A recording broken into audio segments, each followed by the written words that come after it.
नमस्कार विद्यार्थी मित्रांनो, माझं नाव अरविंद सिरसाट आणि आपली इंजिनिअरिंगमध्ये परत एकदा तुमच्या सगळ्यांचं खूप खूप स्वागत आहे. बघा, सध्याचा जो महत्वाचा विषय आज घेऊन आलो तो आहे महावितरणची प्रतीक्षा यादी, है ना.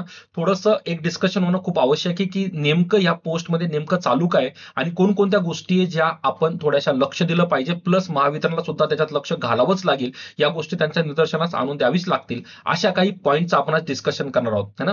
सर्वात आधी म्हणजे टोटल नंबर ऑफ वॅकन्सी. जेव्हा ही जाहिरात पडली तेव्हा जर तुम्ही बघितलं असेल तर टोटल ऑलमोस्ट 5,600 म्हणजे 5,500च्या आसपास पोस्ट या लोकांनी अनाऊन्स केल्या होत्या, है ना. आता जर कोणी या पोस्ट अनाऊन्स करते तर अगोदर लक्षात घ्या तेवढ्या पोस्ट भरल्या गेल्या पाहिजे, कारण तेवढे रिक्त स्थान होतं आणि त्या रिक्त स्थानासाठी त्या लोकांनी ऍड सुद्धा टाकली होती. सो ऑब्व्हियसली जर ऍड जितक्या पोस्टसाठी बनते तेवढ्या पोस्ट कुठेतरी भरल्या गेल्या पाहिजे, हे पॉईंट नंबर 1 झाला. मग जर याचं थोडंसं कॅल्क्युलेशन केलं की जेवढ्या पोस्टसाठी ही जाहिरात पडली होती तेवढ्या पोस्ट भरल्या गेल्या का, त्याचं सरळ सरळ उत्तर आहे नाही, भरल्या गेलेल्या नाही. आणि म्हणूनच जितक्याही मुलांनी एक्झाम दिली होती, ज्यांचं सिलेक्शन झालं त्यांचं तर खूप चांगली गोष्ट आहे, पण जेही मुलं आता प्रतीक्षा करताय की सर आमचेही मार्क्स कुठेतरी क्लोज आहेत, तर त्या मुलांचा विचार करावाच लागेल. दुसरी महत्वाची गोष्ट जी पारदर्शकता मला याच्यामध्ये दिसत नाही ते कट ऑफ मार्क्स, है ना. जितक्या मुलांचे लोक सिलेक्शन करतात की जितकी सिलेक्शन लिस्टमध्ये नावं लावतात त्याचे मार्क्स कोणत्याही प्रकारे डिस्प्ले केले गेलेले नाही. आणि ही कुठेतरी ना न पचणारी गोष्ट आहे आणि त्याच्याबद्दल कुठेतरी विचार करावाच लागणार, म्हणून आजचा व्हिडिओ मी घेऊन आलोय. क्लिअर आहे ना. तर थोडंसं अगोदर डिस्कशन करूया की काय काय गोष्टी ज्या आपल्या लक्षात आल्या पाहिजे की जे महावितरणकडून क्लिअर नाहीयेत आणि याच्यासाठी आपल्याला कोणत्या प्रकारचे प्रयत्न करता येईल, या दोन्ही गोष्टी मी आजच्या व्हिडिओमध्ये कंप्लीट ओव्हरव्ह्यू घेऊन आलोय. त्याच्यामुळे शेवटपर्यंत व्हिडिओमध्ये राहा. ज्या मुलांचं सिलेक्शन झालंय ना ती मुलं प्लीज बघा, आणि ज्या मुलांचं महावितरणला पण झालं आणि दुसऱ्या ठिकाणी पण झाले त्या मुलांनी पण हा व्हिडिओ नक्की बघा. 5-10 मिनिटाचे डिस्कशन असेल, पण या हेल्दी डिस्कशन मध्ये काही गोष्ट क्लिअर करूया आणि कोणत्या पद्धतीने मला प्रयत्न करता येईल याच्यामध्ये क्लॅरिटी भेटण्यासाठी ही पॉईंट मी आजच्या व्हिडिओमध्ये कम्प्लिटली डिस्कस करून घेईन. ठीक आहे, चला मी व्हिडिओला सुरुवात करतो. तर जाहिरात जर नीट बघितली, तुम्हाला अगोदरच सांगितलं 5,500च्या आसपास पोस्ट कुठेतरी या महावितरणने अनाऊन्स केल्या होत्या विद्युत सहाय्यक पोस्टसाठी. पण जेव्हा माझी पहिली सिलेक्शन लिस्ट लावली त्याच्यानंतर पण तुम्हाला माहिती जेव्हाही सिलेक्शन लिस्ट लागते त्याच्यानंतर कुठेतरी डॉक्युमेंट व्हेरिफिकेशन कंडक्ट केलं जातं. आणि ही गोष्ट कोणापासूनच लपलेली नाही की पहिली सिलेक्शन यादी घ्या किंवा दुसरी सिलेक्शन यादी घ्या, या दोन्ही यादीमध्ये जितक्या मुलांची तिथे प्रेझेंटी पाहिजे होती डॉक्युमेंट व्हेरिफिकेशनसाठी किंवा कागदपत्र पडताळणीसाठी, ते मुलं तिथं प्रेझेंट नव्हते. याचं कारण असंही म्हणता येईल की सरळ सरळ गोष्ट आहे सर की जर माझं सिलेक्शन परीक्षेला होतंय आणि मी तिथं डॉक्युमेंट व्हेरिफिकेशनला जात नाहीये तर कारण खूप ऑब्व्हियस आहे, माझं अगोदरच कुठेतरी सिलेक्शन झालंय, त्याच्यामुळे मला आता महावितरणमध्ये कोणत्याही प्रकारचा रस राहिलेला नाही, है ना. हे सिंपल कॅल्क्युलेशन पडतं. आणि तुम्हाला माहिती असेल सध्या महापारेषण घ्या, महानिर्मिती घ्या, MIDC घ्या, याच्यामध्ये भरपूर साऱ्या पोस्ट भरल्या गेल्या त्या पिरियडमध्ये त्यांचंही डॉक्युमेंट व्हेरिफिकेशन चालू होतं आणि ती कुठेतरी एक नाही ना एक पक्की पोस्ट होती, त्याच्यामुळे मॅक्झिमम मुलांनी तिकडे चॉईस दिली आणि तिकडे ते गेले. आणि विद्युत सहाय्यक तुम्हाला माहिती आहे field work kind of scenario असतो, भरपूर मुलांना त्याचा जॉब रोल माहिती आहे, तर मुलं कुठेतरी अवॉइड करण्याचा प्रयत्न करतात जर माझ्या आता दुसरी संधी असेल तर. क्लिअर आहे.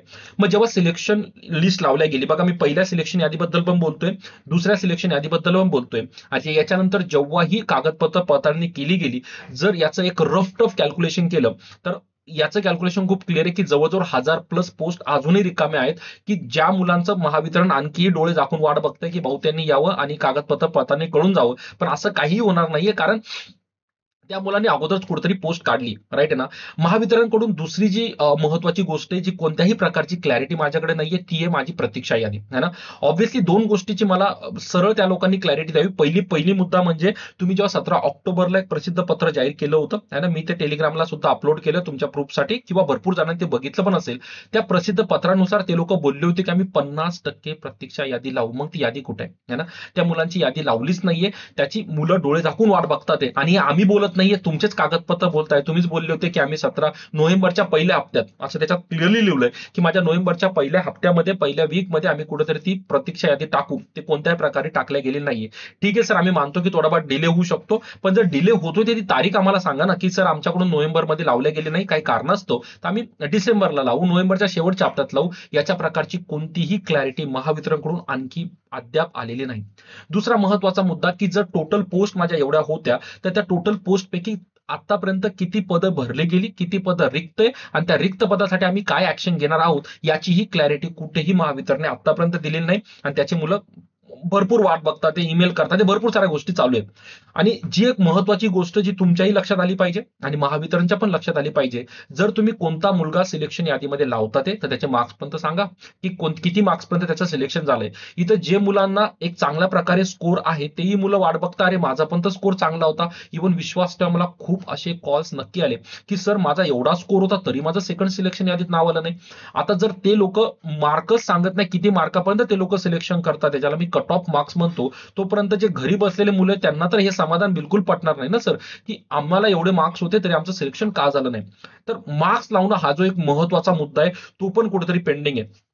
इतक्या सगळ्या गोष्टी पेंडिंग आहेत. मुलं बिचाऱ्यांना काय, त्यांच्याकडे ऑप्शन पण नाही ना, वाट बघण्याचे ऑप्शन नाही. पण सर कुठेतरी जर त्या सर्व जितके मुलं लागलेत किंवा जे मुलं आता घरी बसलेत, दोघांनी परीक्षेला तितकाच अभ्यास केला. हे तर नशिबाने नशिबाच्या गोष्टी असतात की परीक्षेला कोणाचं किती कॉन्सन्ट्रेशन राहतं, कोण किती सिले मिस्टेक करतं, याच्यावरच सिलेक्शन निर्धारित करतं. मी असं कधीच म्हणत नाही की सिलेक्शन झालेल्या मुलाचं ज्ञान जास्त आहे आणि ज्याचं सिलेक्शन झालं त्याचं कमी, बिलकुल नाही. तर नशिबाचा भाग असतो आणि त्याच्यानुसारच सिलेक्शन कंडक्ट केलं जातं. तर कट ऑफ मार्क्स लावणं सुद्धा खूप महत्वाचं आणि तो पॉईंट आतापर्यंत पेंडिंग आहे, राईट आहे ना. तर जितकंही ओव्हरऑल सिलेक्शन बद्दल गोष्टी केल्या गेल्या, जर मुलं डॉक्युमेंट व्हेरिफिकेशनला जात नाही तर ठीक आहे सर, तुम्ही त्यांना सेकंड चान्स देताय, काही हरकत नाही, द्या चान्स.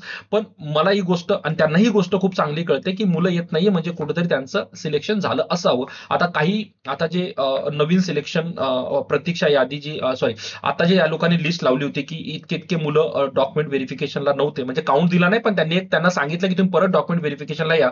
तर 26-27 तारखेला आणखी आपल्याला क्लॅरिटी भेटेल, नक्की भेटेल की किती मुलं त्या पर्टिक्युलर व्हेरिफिकेशन जातात आहे. आणि ऑब्व्हियसली आता तिसरा त्यांना चान्स देण्यात कोणत्याही प्रकारचा अर्थ नाही. तर ओव्हरऑल आपल्या डिमांड खूप सिंपल आहे. डिमांड नंबर 1 की सर टोटल 5,000 प्लस पेक्षा वॅकन्सी कुठेतरी होत्या, त्याच्यापैकी किती पदे भरल्या गेली, किती पदे रिक्त आहेत. 50% प्रतीक्षा यादीबद्दल सुद्धा खूप मोठा प्रश्न आहे की जी 50% प्रतीक्षा यादी लावायला पाहिजे ते आतापर्यंत लावल्या गेली नाहीये, दुसरा प्रश्न. तिसरा, ज्याही मुलांचं सिलेक्शन झालं ना, प्लीज प्लीज प्लीज त्यांची कुठेतरी कट ऑफ मार्क्स आम्हाला सांगा, किती मार्क्स पर्यंत त्यांचं सिलेक्शन घेतलं गेलंय, राईट आहे ना. तर या सगळ्या गोष्टीचा विचार करता आता प्रश्न हा पडतो की सर तिसरी लिस्ट लागेल का. तिसरी लिस्ट लागण्याचे जर तुम्ही मला पर्सनली विचारलं, बघा माझं पर्सनली मत आहे, मी कोणावरही जात नाही, तुमचं मत मे बी वेगळं असू शकतं. तिसरी लिस्ट लागण्याचे चान्सेस खूप जास्त आहे जर करंटचं वातावरण बघितलं तर. कारण सांगतोय, जर मुलं डॉक्युमेंट व्हेरिफिकेशनला गेली नाहीये तर ते 1-2 मुलांसाठी हे लोक परत कागदपत्र पडताळणी घेत नाहीये. भरपूर सारा काउंट असा असला पाहिजे जे लोक कागदपत्र पडताळणीला गेले नाही म्हणूनच हे कंडक्ट केलं जातंय. 1-2 जणांकरता ते अधिकारी रिकामे नाहीत येणार, परत प्रतीक्षा यादी परत कागदपत्र पडताळणी करतील. त्याच्यामुळे पोस्ट तर भरपूर खाली आहेत, है ना. आता जस्ट विचार करा की सपोज 100 मुलं, काउंट घ्या, 100 मुलं प्रतीक्षा यादीला गेले नव्हते, फॉर एक्झाम्पल घेतो मी, तर ऑब्व्हियसली 100 मुलं जर प्रतीक्षा यादीला गेले नव्हते तर त्याच्यापैकी खूप जास्त चान्सेस आहे की 80-90 मुलांचं तर असंच रिझन असणार आहे की त्यांचं कुठेतरी झालंय. हा 5-10 मुलं नक्की अशी असतील त्यांना काहीतरी मेडिकल कारण म्हणा किंवा काही कारणास्तव ते गेले नसतील, ठीक आहे, ते मान्य करतो. पण जर 90 मुलांचं ऑलरेडी सिलेक्शन झालंय तर इतकं चान्सेस म्हणजे पुढचे पण त्यांनी कितीही पडताळणी कंडक्ट केल्या ते लोक परत जाणार नाहीये. त्याच्यामुळे या 90 लोकांच्या पोस्ट जर खाली असतील तर प्रतीक्षा यादी म्हणण्यापेक्षा कुठेतरी एक थर्ड सिलेक्शन लिस्ट सुद्धा गेली पाहिजे जर स्थान रिक्त आहे तर. आणि त्यासाठी आपल्याला भरभरून प्रयत्न करायचे आहेत. तर जर मला कोणी विचारलं तर कुठेतरी यादी लागली पाहिजे जर पारदर्शकता त्या लोकांनी बऱ्यापैकी दाखवली तर. त्याच्यामध्ये रिक्त स्थान सांगणं, 50% यादीबद्दल बोलणं, जितक्या मुलांचं झालंय त्यांच्या कट ऑफ मार्क्स बद्दल बोलणं, है ना. आणि नंतर त्याच्यानुसार एक थर्ड लिस्ट नक्की लावली पाहिजे. त्यासाठी प्रयत्न नक्कीच करावे लागतील. तर प्रयत्न म्हणून आपल्याला तीच गोष्ट करता येईल. सध्या तुम्हाला माहिती इलेक्शनच्या वगैरे गोष्टी चालू आहेत, त्याच्यामुळे त्यांना कॉल करणं किंवा परत परत कॉल करून विचार, ते लोक काही करणार नाही, सध्या तर काहीच करणार नाही बाळांनो. तर कुठेतरी एकच चान्स आहे की ईमेल कॅम्पेन कुठेतरी कंडक्ट करावी लागणार आहे. आणि ती ईमेल कॅम्पेन तुम्हाला जितके जमेल तितकं पार्टिसिपेट करा, त्यांना मेल करा, त्यांना पूर्ण तो जो फॉर्मॅट आहे, मी लागला तर माझ्या टेलिग्राम चॅनलला सुद्धा तो फॉर्मॅट टाकून दे. ह्या मागण्या तुम्ही एकदम प्रेमाने मागायच्या आपल्याला. आणि याची एक लिमिट असणार आहे ना, कुठेतरी 2-3 डिसेंबर पर्यंत ईमेल कॅम्पेन कंटिन्यू करू आणि त्याच्यानंतर पण नाही झालं तर पुढच्या ऍक्शन घ्यावाच लागणार. कारण जोपर्यंत आपण बोलणार नाही तोपर्यंत त्या गोष्टी होणार नाही. माझं या व्हिडिओच्या याच्यातून जितकंही गोष्टी मी मांडल्या ना, जितकं जमेल तितका व्हिडिओ शेअर करा, प्रत्येकाला या गोष्टी कळू द्या. काही लोकांना तर हेच माहित नाही त्यांच्यावर अन्याय होतोय ना, त्यांना वाटतंय की नाही झालं म्हणजे माझे मार्क्स कमी होते. ठीक आहे, मार्क्स कमी होते, काही हरकत नाही. पण जर त्या मार्क्सवर जर तुम्हाला सिलेक्शनचा न्याय भेटत असेल तर तुम्हाला प्रयत्न करायला काहीच हरकत नाहीये. क्लिअर आहे. तर हा होता एक शॉर्ट व्हिडिओ ज्याच्यामध्ये थोडंसं प्रतीक्षा यादीवर मी हायलाईट टाकण्याचा प्रयत्न केला. याच्यात काही पॉईंट मिस झाले असतील किंवा तुम्हाला वाटलं असेल की काही पॉईंट्स आणखी सरांचे बोलायचे राहून गेले तर मला कमेंटमध्ये नक्की कळवा. आणि हा व्हिडिओ जितका जमेल तितका शेअर करा. याच्याकरता सांगतोय की प्रत्येकाचे डोळे उघडू द्या की बाबा ह्या गोष्टी नाही झाल्यात महावितरणकडून आणखी, तर या झाल्या पाहिजे आणि यासाठी प्रत्येकाला प्रयत्न करायचे आहेत. मला माहिती महाराष्ट्रातला एवढा काउंट तर नक्कीच आहे की जर तेवढे मेल जर त्या लोकांपर्यंत पोहोचले तर काही ना काही ऍक्शन ते लोक 100% घेतील, कमीत कमी पारदर्शक दाखवतील. आणि हे तुम्ही मागच्या वेळेस सुद्धा प्रूव्ह करून दाखवलं होतं, जेव्हा सेकंड सिलेक्शन लिस्ट लागत नव्हते, तुम्हीच प्रयत्न केले होते आणि तुमच्याच प्रयत्नात जोरावरती सेकंड सिलेक्शन लिस्ट लावली होती आणि आता तोच प्रयत्न थर्ड सिलेक्शन लिस्ट किंवा वेटिंग लिस्ट करता आपल्याला करायचा आहे. ठीक आहे, चालतं बाळांनो, त्या व्हिडिओला पूर्णविराम देतो. पण तुमच्या कमेंटनुसार जशा तुमच्या कमेंट येतील त्याच्यानुसार मी आणखी एक व्हिडिओ बनवण्याचा प्रयत्न करेल आणि तुम्हाला नक्की नक्की नक्की नक्की मी अपडेट करत राहतील. माझ्यापर्यंत सुद्धा मी महावितरणला नक्की मेल टाकणार आहे. तुम्हीही प्रयत्न करा, तुम्ही मेल टाका, जेवढं जमेल तेवढं ईमेल कॅम्पेन करत राहा. बघा कागदात जेवढी ताकद तेवढी कोणात नाहीये ना. आजकाल सगळ्या गोष्टी कागदपत्रावरच नसतात आहे, त्याच्यामुळे तीच गोष्ट आपल्याला फॉलो करायची. ठीक आहे, चालतंय, त्या व्हिडिओला पूर्णविराम देतो. व्हिडिओ आवडला असेल नक्की शेअर करा. चॅनलला नवीन असेल बाळांनो तर प्लीज एकदा सबस्क्राईब करून घ्या. नवीन नवीन अपडेट तुम्हाला चॅनलवर माझ्यापर्यंत तरी मी देत राहतो है ना, आणि देत राहील. टेलिग्रामला मी याचा फॉर्मॅट अपलोड करणार आहे. टेलिग्राम चॅनलची लिंक मी डिस्क्रिप्शन मध्ये दिली आहे. नाही काहीतरी स्वतःच्या हक्का करता नक्की टेलिग्राम एकदा जॉईन करून बघून घ्या तो फॉर्मॅट, आणि तोच कॉपी पेस्ट करून तुम्ही मेल बिलकुल फॉरवर्ड करत राहा. ठीक आहे, चालतं बाळांनो, आजच्या व्हिडिओला पूर्णविराम देतो. भेटूया नेक्स्ट व्हिडिओमध्ये, तोपर्यंत काळजी घ्या. बाय.